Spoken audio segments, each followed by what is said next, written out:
So in this, we're going to look at the average rate of change. So typically up until you get into higher level algebra courses, you just look at the slope of a line. But here we have a curve, and so we're not going to look at the slope of this curve because the slope is always changing everywhere you go on this line or on this curve.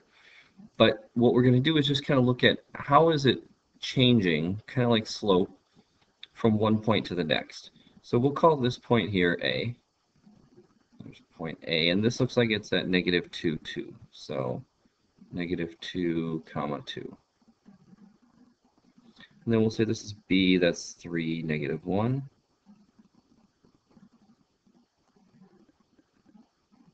And this is C, which is 5, 2.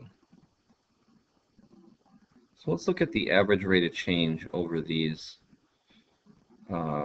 intervals between the points. So let's say the average rate of change from A to B. A to B. So the slope, like I said, is always changing. It looks like the slope at A is pretty close to 0. It kind of changes direction. Same at B. But it looks like it's going down pretty consistently from A to B. So if we look at our x and y, the y value to start out with, from A to B it's going down 3 units from here to here. It's kind of like two little dotted lines. So from A down to B is down 3. So the change in y is negative 3. And then it takes 5 units to get to B from A in the x direction. So the change in x is 5.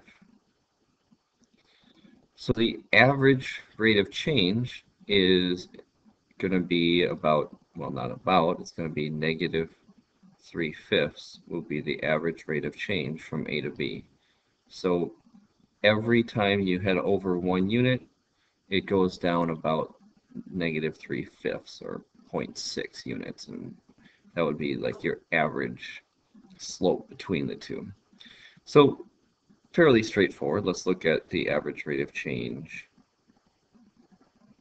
Rate of change from B to C. So it looks like it's going over 2 and up 3. So the change in y here is 3, and the change in x is 2. So on average, between B and C, it looks like it's heading up about 1.5 units for every 1 x unit we're heading over. So the average rate of change here is, oops, I didn't need that. There we go. Whoopsie, I'm a little bit too excited. So the average rate of change from B to C is 3/2.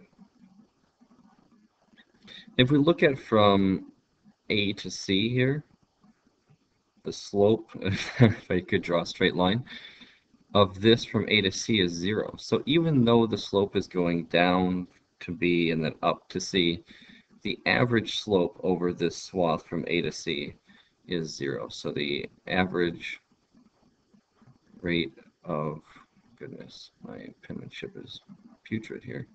The average rate of change would be 0. 0 over whatever.